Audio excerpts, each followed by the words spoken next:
जय हिंद बच्चों, आइए हम लोग स्टार्ट करते हैं इकोलॉजी का जो चैप्टर पढ़ रहे हैं ऑर्गेनिज्म एंड पॉपुलेशन, जीव और समष्टि। उसमें हम लोग आगे पढ़ते हैं। तो आइए देखते हैं।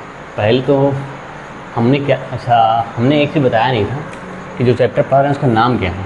हमने इतना पहले बता दिया था, जो पहली क्लास थी उसमें बताए थे कि इकोलॉजी में पहले 4 चैप्टर थे, 4 में से एक कट गया है, हमें 3 पढ़ना है।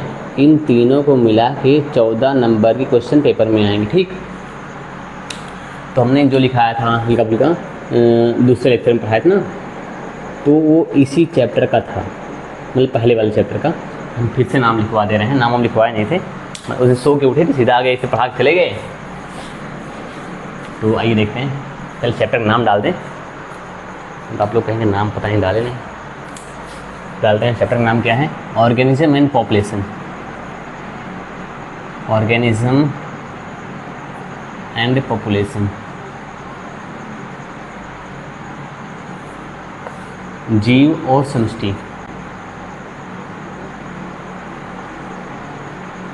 जीव और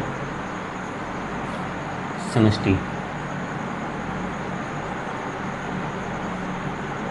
ये था। हमने इसके अंदर बहुत सारी चीज़ें पढ़ ली हैं। अब हमें पढ़ना है, कुछ स्तर पढ़ने, लेवल पढ़ना है हमको। वो जो हैं, मतलब उससे प्रश्न तो नहीं आएगा, उससे प्रश्न तो डायरेक्ट नहीं आएगा, लेकिन आ भी सकता है कि कुछ ऐसे पॉइंट हैं जिससे आ सकता है और नहीं भी आ सकता है। तो हमें पढ़ना है। पहले डालते हैं हेडिंग।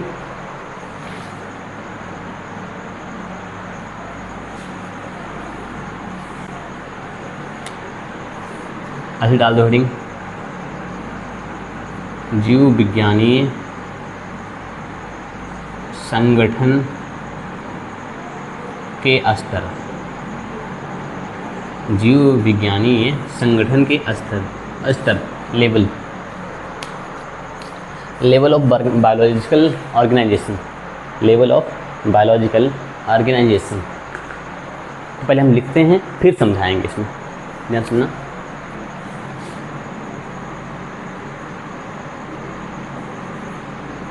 हमारे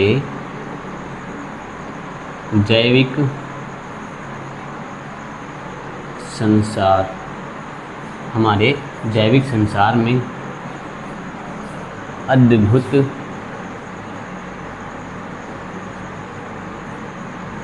विविधता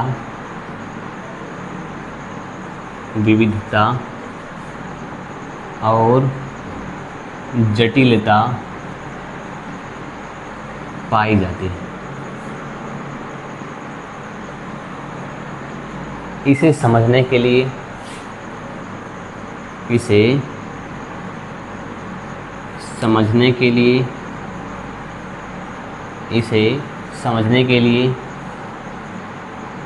हमें जीवन के संगठन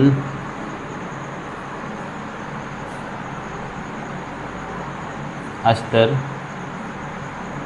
का इसे समझने के लिए हम जीवन के संगठन स्तर का अध्ययन करते हैं। अब संगठन स्तर हैं कौन कौन से, उसे हमें पढ़ना है।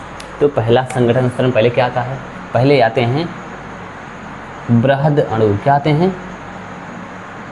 बृहद अणु। अभी आपको इसे लिखना है, फिर मैं पूरा एक एक समझाऊंगा। बृहद अणु मतलब मैक्रोमोलिक्यूल्स, मतलब बड़े बड़े अणु मिलके बनाते हैं कोशिका। क्या बनाते हैं? जैसे डीएनए, आरएनए, प्रोटीन। क्या बनाते हैं सब मिलके? कोशिका, यानी सेल बनाते हैं। ठीक है, कोशिका में क्या बनाते हैं? ऊतक बनाते हैं। क्या बनाते हैं? टिश्यू, ऊतक बनाते हैं। ऊतक मिलकर क्या बनाते हैं? अंग बनाते हैं। अंग मिलकर क्या बनाते हैं? पहले यहाँ लिखो इंग्लिश में, मैक्रोमोलिक्यूल,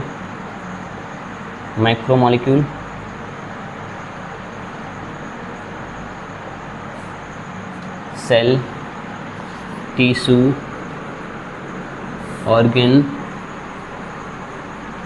सेल, टिश्यू, ऑर्गन, फिर इधर लिखो बेस्ट जीव,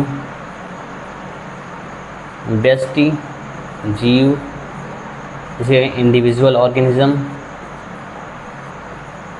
इंडिविजुअल ऑर्गेनिज्म,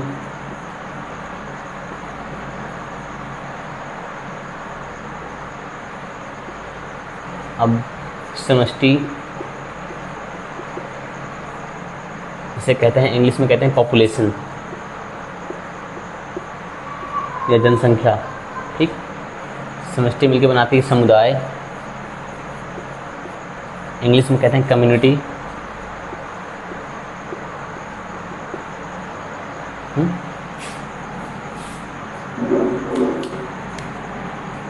समुदाय मिलकर बनाते हैं पारितंत्र, इकोसिस्टम, पारितंत्र इंग्लिश में कहते हैं इकोसिस्टम।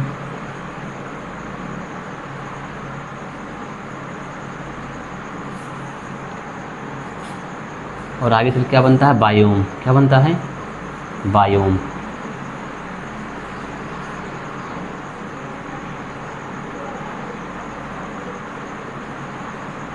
बायोम, और हिंदी में क्या कहते हैं इसको, जीवोम कहते हैं।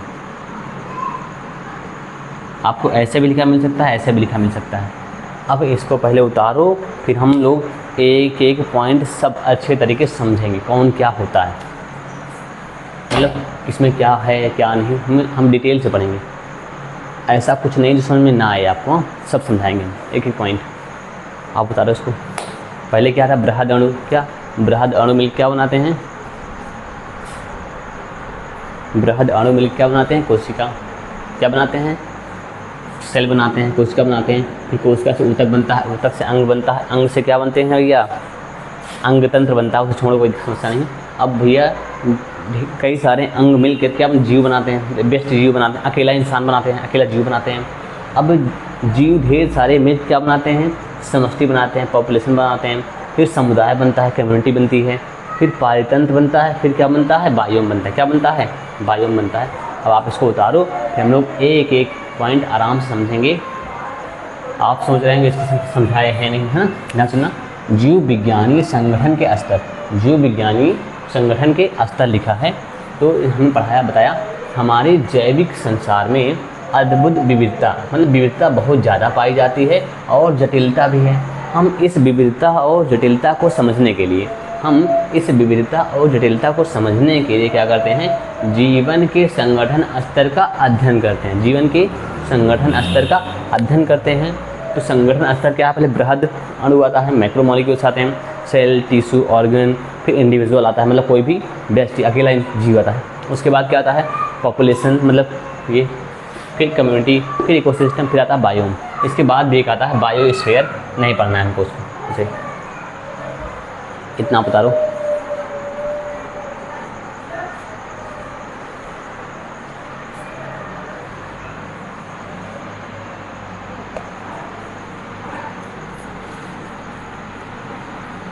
हम लोग एक एक चीज़ पढ़ते चलेंगे आराम से, अच्छे तरीके से।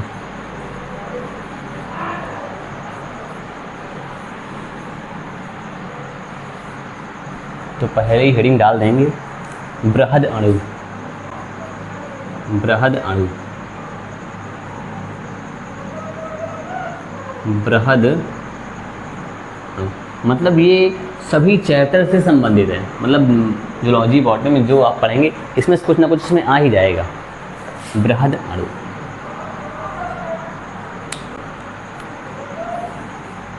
ऐसे बड़े अणु जो जीवन के लिए आवश्यक होते हैं। किसके लिए, जीवन के लिए, जो जीवन के लिए आवश्यक होते हैं, जो जीवन के लिए आवश्यक होते हैं, जो जीवन के लिए आवश्यक होते हैं, जो जीवन के लिए आवश्यक होते हैं। जैसे डीएनए,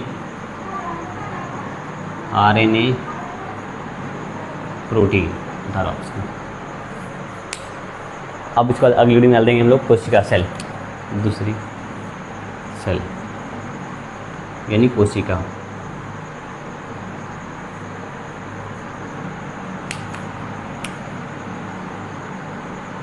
कोशिका जीवन की संरचनात्मक एवं क्रियात्मक इकाई है। कोशिका जीवन की संरचनात्मक एवं क्रियात्मक इकाई है। परिभाषा तो आपको आती ही होगी ना, से कौन कौन सी कोशिका हम बता दें। कोई कोशिका नाम लिख लो भैया। एक मांसपेशी कोशिका, ठीक है। न्यूरॉन कोशिका, न्यूरॉन डाल दो, न्यूरॉन डाल दिए। नेफ्रॉन डाल दिए। एक किडनी कोशिका होती है। मांसपेशी कोशिका, मांसपेशी कोशिका, मतलब हम ये पढ़ रहे हैं कि हमने कहा था कि जो विविधता पाई जाती है, विविधता को जानने के लिए, समझने के लिए हम इसको मतलब संगठन जो है, संगठन का स्तर पढ़ रहे हैं, संगठन का स्तर पढ़ रहे हैं। देखो बृहद अणु में, इसमें भी देखो अंतर है, मतलब इसमें भी विविधता है। डीएनए अलग है, आरएनए अलग है, प्रोटीन अलग। जब डीएनए, आरएनए, प्रोटीन पढ़ेंगे, इसमें भी विविधता मिलेगी आपको अंदर जाने के बाद। कोशिका जो होती है, कोशिका कई प्रकार की होती है, कोशिका कई प्रकार की, न्यूरॉन, नेफ्रॉन, मांसपेशी कोशिका, ढेर सारी कोशिका। अब अगली में वाले में ऊतक, क्या पढ़ेंगे? ऊतक। दो समाप्त हो गया, अब डाल देंगे ऊतक।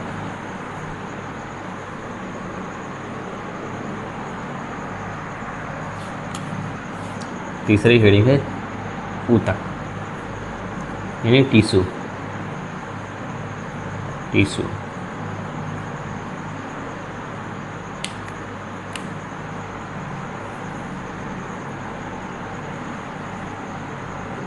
समान प्रकार की कोशिकाओं के समूह को ऊतक कहते हैं। समान प्रकार की कोशिकाओं के समूह को ऊतक कहते हैं। समान प्रकार की कोशिकाओं, समान प्रकार की कोशिकाओं के समूह क्या कहते हैं? ऊतक कहते हैं। समान प्रकार की कोशिकाओं के समूह को ऊतक कहते हैं। जैसे आप मान लो लीवर, तो लीवर एक अंग होता है, लेकिन ऊतक नाम लिख रहे पहले, जाइलम ऊतक, जाइलम ऊतक, फ्लोएम ऊतक, जाइलम, फ्लोएम।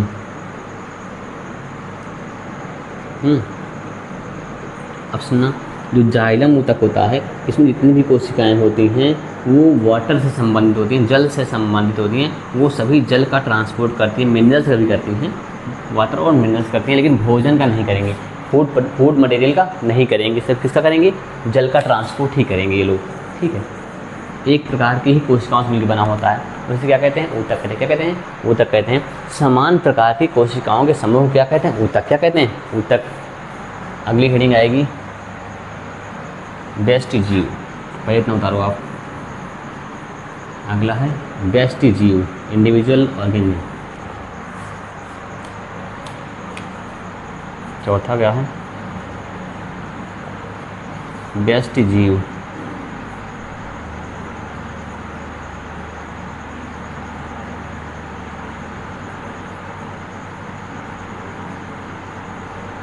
इंडिविजुअल ऑर्गेनिज्म, व्यष्टि जीव।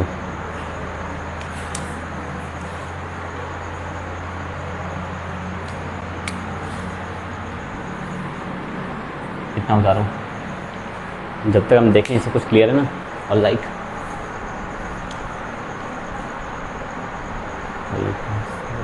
ठीक,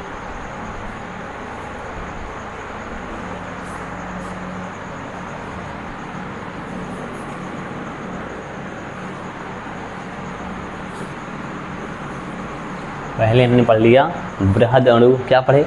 बृहद अणु, मैक्रोमोलिक्यूल, फिर cell, tissue, organ, cell, tissue, organ, sorry ये होगा organ, macromolecule, cell, tissue, organ, ठीक।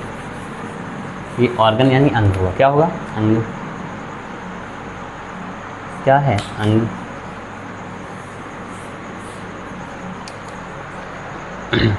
ध्यान सुनना, अलग अलग अलग अलग प्रकार के ऊतक मिलकर, अलग अलग प्रकार के ऊतक मिलकर अंग का निर्माण करते हैं। किसका? अंग का निर्माण करते हैं।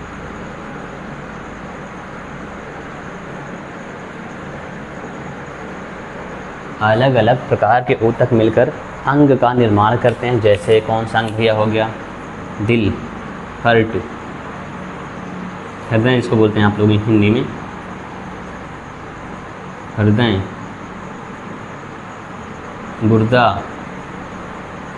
इसे कहते हैं किडनी। उतारो इसमें। इसके बाद डाल देंगे हेडिंग ऑर्गन। क्या है ये? ऑर्गन है। इसके बाद हेडिंग आएगी व्यष्टि। पहले एक बार इतना पढ़ लें तब।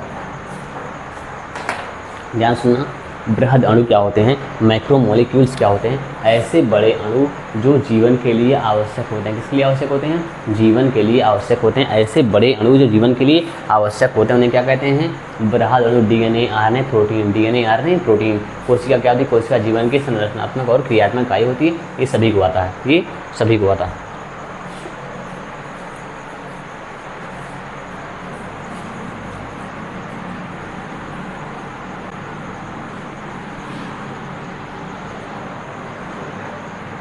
अब डाल देंगे अगली हेडिंग हम लोग व्यष्टि जीव। व्यष्टि जीव, इंडिविजुअल,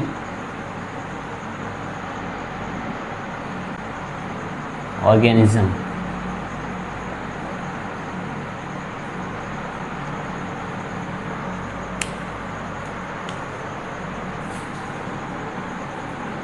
अकेला जीव, अकेला जीव जो पूर्ण रूप से कार्य कर सके, जो पूर्ण रूप से कार्य कर सके। अकेला जीव जो पूर्ण रूप से कार्य कर सके। जैसे मान लो मछली,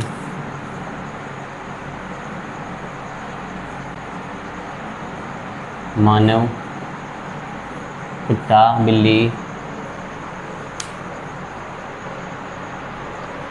अब क्या करेंगे हम लोग? बेस्ट जीव हो गया। हाँ, अब इसके बाद आएगा पॉपुलेशन, समष्टि। पहले ऊतक बता दें। ऊतक क्या होता है? समान प्रकार की कोशिकाओं के समूह से जो चीज़ बनता है उसे क्या कहते हैं? ऊतक। क्या कहते हैं भैया उसको? ऊतक। क्या कहते हैं? ऊतक। मतलब समान प्रकार के, ये सब आता है, हम क्यों पढ़ाएं इसको बार बार ज़रा समझा के। इतना लिख दे काफ़ी है इतना। अब समझा, जो समझाने की करेगा हम समझाएंगे सब, लेकिन कुछ चीज़ें ज़्यादा अच्छे से, मतलब अच्छे से क्या, सब अच्छे से समझा रहे हैं।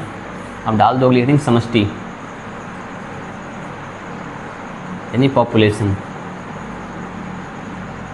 समष्टि यानी पॉपुलेशन।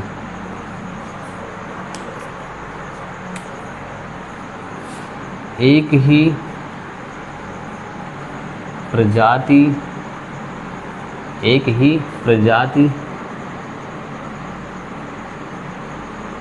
के जीवों की संख्या, एक ही प्रजाति के जीवों की संख्या किसी विशेष क्षेत्र में, वो भी विशेष क्षण पर, विशेष क्षण पर। जैसे मान लो कल की बात बताएं हम, कल था 15 अगस्त। क्या था? 15 अगस्त। तो स्कूल के अंदर मान लो 1500 बच्चे थे। कितने बच्चे थे? 1500 बच्चे। तो एक फिक्स टाइम में ही 1500 बच्चे थे, एकदम अर्ली मॉर्निंग में, मतलब सुबह 4 बजे बच्चे आने 1500। एक मान लो टाइम, मान लो 8:30 से 11:30 के बीच, इसके बीच 1500 बच्चे थे।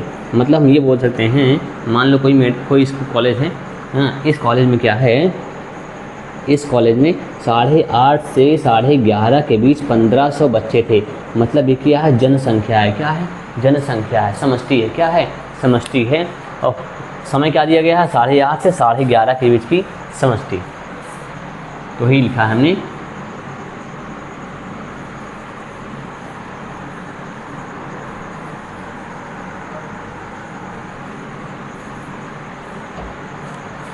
एक ही प्रजाति के, मतलब सिर्फ बच्चों को ही देखा हमने। मान लो स्कूल के अंदर कुछ कुत्ते भी घुस आते हैं, कुछ कुत्ते भी, लेकिन उनको काउंट नहीं करेंगे अगर समष्टि की बात आई। या तो फिर जितने कुत्ते हैं सबको देखें उस टाइम पे, या तो जितने बच्चे हैं उनको देखा जाए, या तो जितने, मतलब कुल मिला के ये है एक ही प्रजाति के होने चाहिए। एक ही प्रजाति, नहीं इंसान, कुत्ता, बिल्ली, बकरी सब मिला के बताएं ना, एक ही प्रजाति के जो जीव होंगे उनकी संख्या, वो भी किसी विशेष क्षेत्र में और किसी विशेष क्षण पर, किसी विशेष क्षण पर। हमने कहा स्कूल में कितने बच्चे हैं, स्कूल के अंदर हैं 500, बता दिए 700, 200 बाहर का भी ऐड कर लिए, तो वो नहीं माना जाएगा, वो नहीं माना। हमने कहा भारत में कितनी जनसंख्या है, तो उसमें आता है कि इस सत्र पर, मतलब 2022 में इतनी थी, 23 में इतनी, 24 में इतनी, मतलब जनगणना के अनुसार बताते हैं कि 2022 की जनगणना के अनुसार इतने हैं, 23 इतने, 24 बताते हैं ना, लिखो इतना।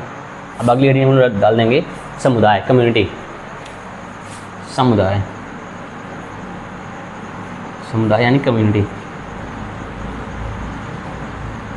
कम्युनिटी, समुदाय।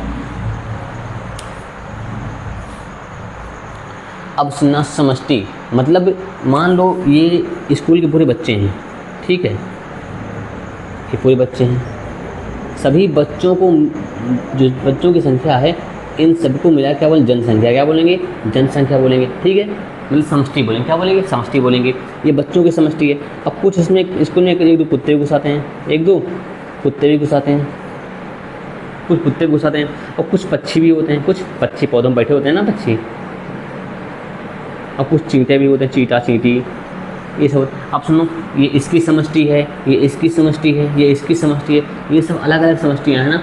इन समष्टियों के समूह को, इन समष्टियों के समूह को क्या बोलते हैं, समुदाय। क्या कहते हैं, समुदाय। क्या कहते हैं, समुदाय। तो पहले आप उतना उतारो, फिर हम आगे समझाते हैं।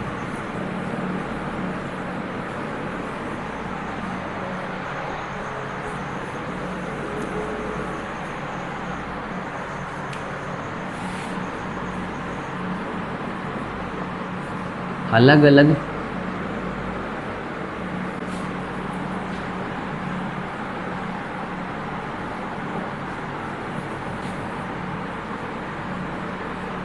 किसी विशेष क्षेत्र में, किसी विशेष क्षेत्र में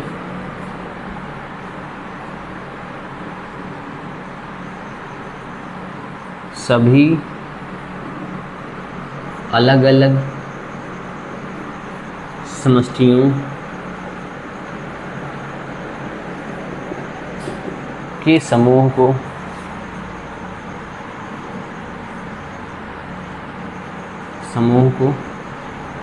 समुदाय कहते हैं। क्या कहते हैं, समुदाय। मतलब जितनी भी अलग अलग प्रजातियां होंगी उन सभी को इकट्ठा मिला क्या बोलते हैं, समुदाय। क्या बोलते हैं, सब। जैसे मेरे गांव में कुत्ते भी हैं, जानवर भी हैं, मतलब इंसान भी हैं, और बिल्लियां भी हैं, और भी सूअर भी हैं, मुर्गी भी हैं, सबको थे। तो इन सबको मिला क्या बोलते हैं, समुदाय। क्या बोलते हैं, समुदाय। और सिर्फ अगर इंसानों को ले लिया जाए तो इसे क्या कहेंगे, समष्टि। क्या बोलेंगे, समष्टि। या सिर्फ कुत्तों को देख ले, कुत्तों की समष्टि कितनी है, बिल्लियों की समष्टि कितनी है, इंसानों की समष्टि कितनी है, ठीक।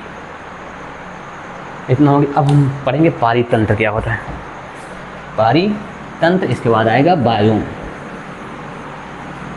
तो अगली हेडिंग डालते हैं पारितंत्र। अगली हेडिंग पारितंत्र। पारितंत्र यानी इकोसिस्टम।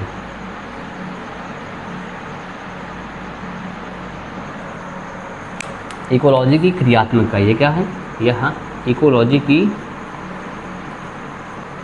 क्रियात्मक इकाई है। इकोलॉजी की क्रियात्मक इकाई है। इकोलॉजी की क्रियात्मक इकाई है। इकोलॉजी की क्रियात्मक इकाई है जहाँ जैविक और अजैविक घटक मिलकर कार्य करते हैं, मिलकर कार्य करते हैं। ठीक है, मिलकर कार्य करते हैं, या इसको हम लोग ऐसे ही बोल सकते हैं समुदाय प्लस, या बोल सकते हैं समुदाय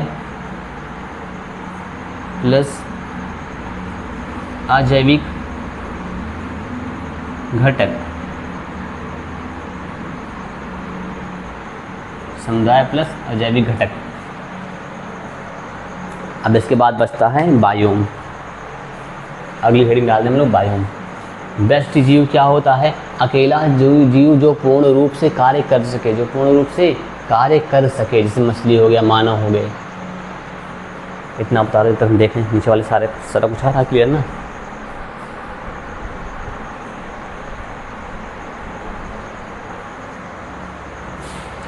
व्यष्टि, मानव, मछली हो गया। समष्टि, एक काम ऐसे बोल सकते, तालाब में रोहू मछली, या तालाब में कमल बोल सकते, तालाब में कमल, तालाब में कमल लिख लो इसमें। मतलब जितने कमल होंगे उन सभी की संख्या मिला क्या बोलेंगे? समष्टि। क्या बोलेंगे? समष्टि। अब समुदाय क्या होगा? एक तालाब में जितने भी चीज़ें आएंगी, जैसे तालाब में सजीव चीज़ें, जैसे मछली, जैसे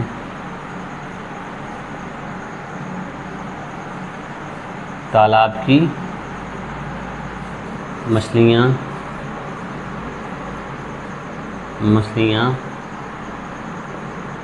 पेड़ पौधे। ठीक है, और पारितंत्र में क्या आ जाएगा? मछलियाँ तो आएंगी ही, उसमें जल भी आ जाएगा, इसमें तालाब का पारितंत्र। एग्जाम्पल लिखिए उसे, तालाब का पारितंत्र, सब कुछ आ जाएगा। तो मछलियाँ, पेड़ पौधे, जल, मिट्टी, सब आ जाएगा उसमें। अब अगली हेडिंग डालेंगे लोग बायोम। बायोम, अगली हेडिंग क्या है? बायोम।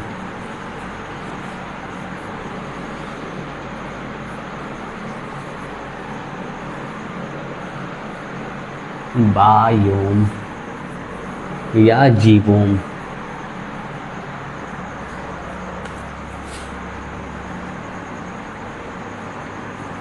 बायोम यही उसे इसे कहते हैं जीवोम कहते हैं। क्या कहते हैं? जीवोम। सेम चीज़ है, बायोम बोलो या जीवोम। एक बड़ा भौगोलिक क्षेत्र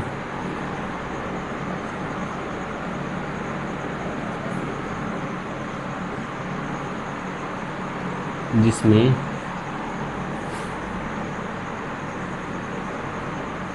विशेष जलवायु तथा पारितंत्र। क्या हो? पारितंत्र, जैसे रेगिस्तान, वर्षावन,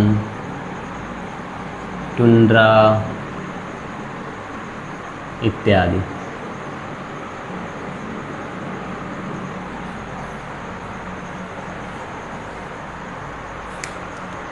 इतना हो गया। अब ध्यान सुनना, जो ये हमने स्तर पढ़े हैं, बायोलॉजिकल ऑर्गेनाइजेशन पढ़े हैं, हमने जीव विज्ञानीय संगठन के स्तर हमने पढ़े हैं। इन सभी स्तरों पर दो प्रकार के सवाल उठ सकते हैं। कितने प्रकार के? दो प्रकार के। इन सभी संगठनों पर दो प्रकार के सवाल उठ सकते हैं। इन सभी संगठन स्तर पर दो प्रकार के सवाल उठ सकते हैं। एक प्रकार है कैसे वाला, दूसरा है क्यों। कैसे और क्यों, कैसे और क्यों, दो प्रकार के सवाल उठ सकते हैं। पहले बायोम क्या होता है भैया? एक बहुत बड़ा भौगोलिक क्षेत्र होता है। क्या होता है? एक बहुत बड़ा भौगोलिक क्षेत्र होता है जिसमें विशेष जलवायु और पारितंत्र होता है। बस। अब हम लोग आ गए हैं सवाल पर।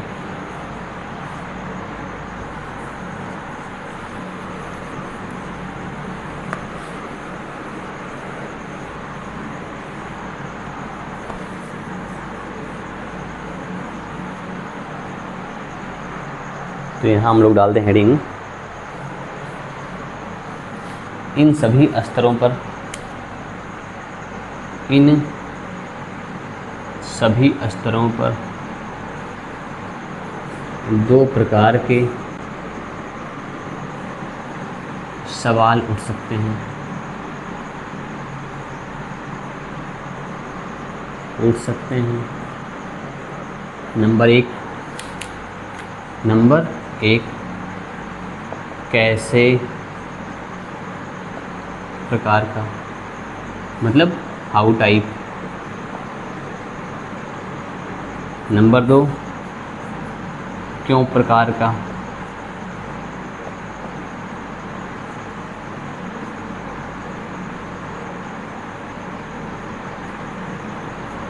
वाई टाइप, वाई टाइप कैसे प्रकार का। जो कैसे प्रकार का सवाल है ये इससे पता चलता है, इसे क्रिया विधि को पता करते हैं, इससे क्रिया विधि, इससे क्रिया विधि को जानते हैं, ठीक है। इससे महत्व को जानते हैं, महत्व को जानते हैं। ऐसे इतना लिखो भी समझ नहीं, अब सब समझ जाएंगे भैया, पहले इसको से उतारो बस। इससे महत्व को जानते हैं और इससे क्रिया विधि को जानते हैं। जब तक आप नोट करो हम थोड़ा इंक डाल लें, और सब क्लियर है ना। इंक डालिए, आई देखिए। प्रत्येक संगठन स्तर पर इन सभी मतलब जितने भी संगठन स्तर थे बृहद अणु से लेकर बायोम तक, उन सभी स्तरों पर दो दो प्रकार के सवाल उठ सकते हैं। कितने प्रकार के? दो प्रकार। नंबर 1 क्या है? कैसे प्रकार का, how type. Number 2 why type, how type why type, how type why type. कैसे और क्यों, कैसे और क्यों। जो कैसे वाला है, जैसे हम क्यों, हम कैसे पढ़ाते हैं, हम क्यों पढ़ाते हैं, हम कैसे पढ़ाते हैं, हम क्यों पढ़ाते हैं, दोनों में अंतर है। कैसे वाला बताता है क्रिया विधि को कि हम कैसे पढ़ा रहे हैं, हमें क्रिया विधि बताता है। क्यों पढ़ाते हैं, हम किस लिए पढ़ाते हैं, हमारा इंटेंशन क्या है, वो बताता है। महत्व बताता है, हमारे महत्व को बताता है कि हम क्यों पढ़ाते हैं, ठीक है। तो अब जैसे एग्जाम्पल में लिखते हैं हम लोग, एग्जाम्पल में लिखते हैं। चला ठीक, चलो देखो। पहला, चिड़िया कैसे गाती है, चिड़िया कैसे गाती है, चिड़िया कैसे गाती है। नंबर 2, चिड़िया क्यों गाती है, चिड़िया क्यों गाती है, क्यों गाती है।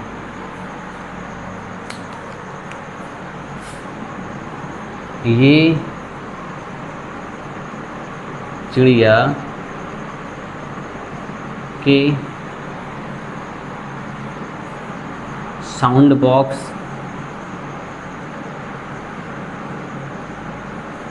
के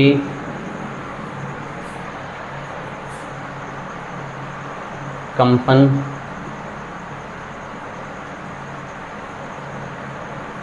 वाइब्रेशन से निकलती है। मतलब हम तो ये जान गए कि जो साउंड बॉक्स है, जैसे हम बोल रहे हैं, जो हमारा साउंड बॉक्स है, हाँ, जिसमें वाइब्रेशन होता है, जिसकी वजह से हम बोल पाते हैं, ठीक है। तो ये बता दिया हमारे साउंड बॉक्स के बारे में, बता दिया किसके, साउंड बॉक्स के बारे में, साउंड बॉक्स के बारे में बता दिया, जिसको हम लैरिंग्स कहते हैं। क्या बोलते हैं? लैरिंग्स कहते हैं। उसके बारे में बता दिया कि उसके वाइब्रेट करने की वजह से क्या निकलती है, साउंड निकलती है।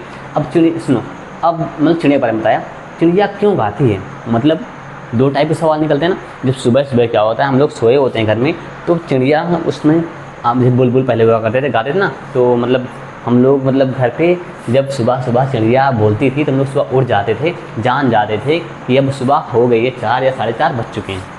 अब ध्यान सुनना, अब चिड़िया बहुत कम है, पेड़ ही नहीं उतने ज़्यादा, चिड़िया कहाँ से। अब ध्यान सुनना, चिड़िया क्यों गाती है। अब जो सुबह चिड़िया गाती है, इसका दूसरा सवाल ये हो सकता है क्यों, इसका महत्व क्या है। तो ये अपने पार्टनर को आकर्षित करने के लिए, किसके लिए? आकर्षित करने के लिए, या अपने पार्टनर को बुलाने के लिए, किसके लिए?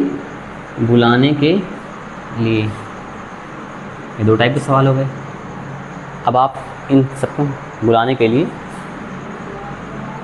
प्रजनन काल में लिख लो, प्रजनन काल में, ना? हाँ, तो ये अपने पार्टनर को बुलाने के लिए प्रजनन काल में, सही से लिखता हूँ भैया, आगे पीछे पूरा हो गया ना। प्रजनन काल में अपने पार्टनर को बुलाने के लिए, ऐसे लिखो।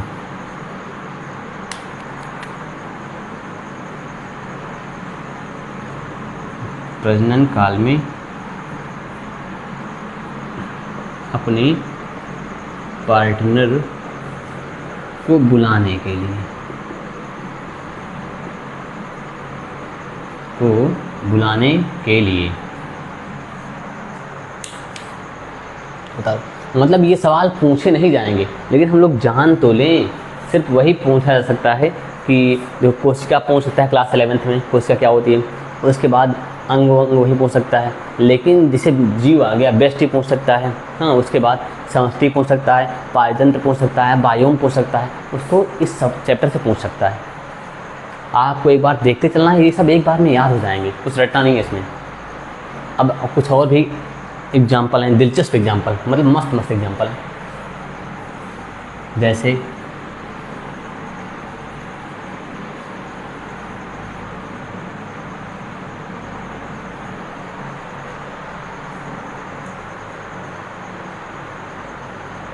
जैसे भ्रमर, भंवरा, भंवरा कैसे जानता है कि किस पुष्प में मकरंद है? मकरंद यानी नेक्टर। क्या चीज़? नेक्टर। कैसे जानेगा किसमें नेक्टर है? वहीं पर भंवरा पहुंच जाता है, कैसे जानेगा? तो ध्यान सुनना, जो फूल होते हैं उसमें कुछ पैटर्न होते हैं। क्या होते हैं? पैटर्न होते हैं, धब्बा होता है, कुछ धारियाँ होती हैं, जिसे कहते हैं नेक्टर गाइड पैटर्न। क्या कहते हैं? Nectar guide pattern. क्या कहते हैं? Nectar guide pattern. ये लिखना है। पुष्पों में नेक्टर गाइड पैटर्न होता है जो इंसानों को अक्सर नहीं दिखाई देता है।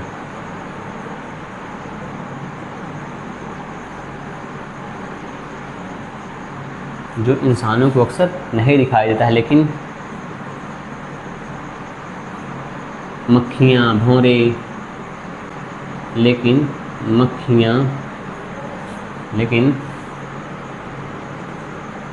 मक्खियों को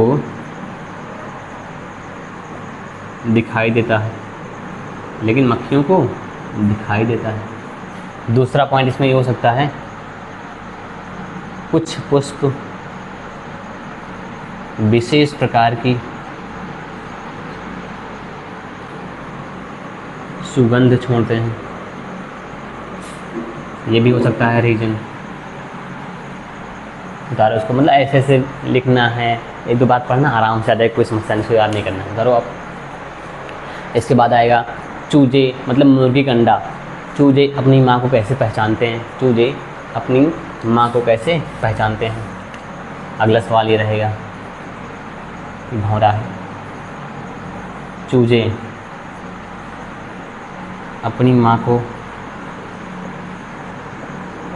कैसे पहचानते हैं? ऐसा क्या है जो पहचान लेते हैं? पहले इतना उतारो आप।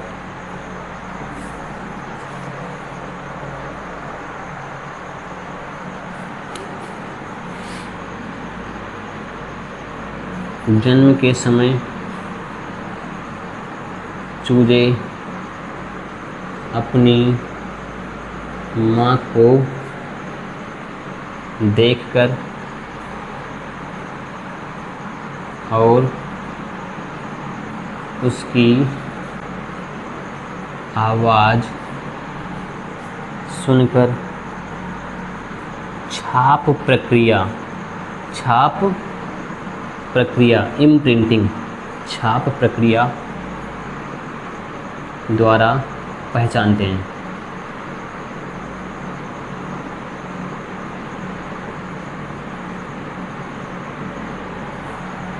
इसके बाद अगला सवाल आएगा, कैक्टस में इतने सारे कांटे क्यों होते हैं?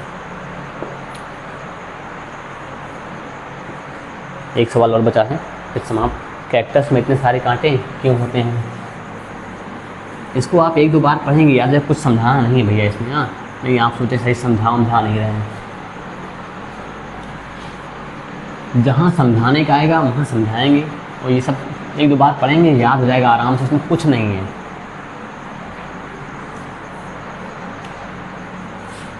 कैक्टस में इतने सारे कांटे क्यों? इसको समझा देने बल्कि आपको ध्यान सुनना। पहले कैक्टस पेड़ कैसे था, ध्यान से देखना। पहले कैक्टस पेड़ ऐसे था,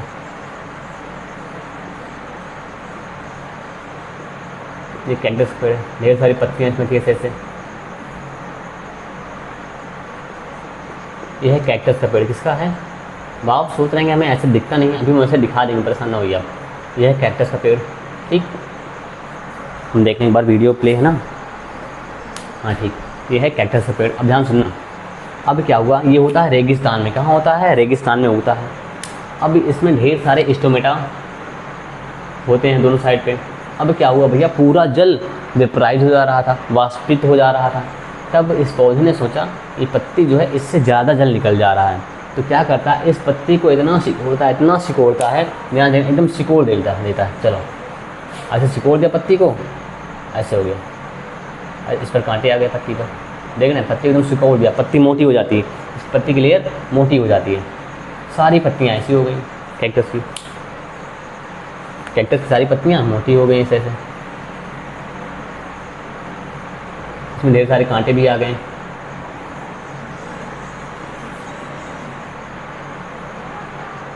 देख रहे हैं ऐसे, मतलब मोटी हो जाती हैं पत्तियाँ। तो क्यों? जल के ह्रास को कम करने के लिए। किसके लिए भैया? पहला पॉइंट उत्तर, क्यों? जल के ह्रास को कम करने के लिए। जल ह्रास यानी वाटर लॉस, जल की क्षति, वाटर लॉस को कम करने के लिए,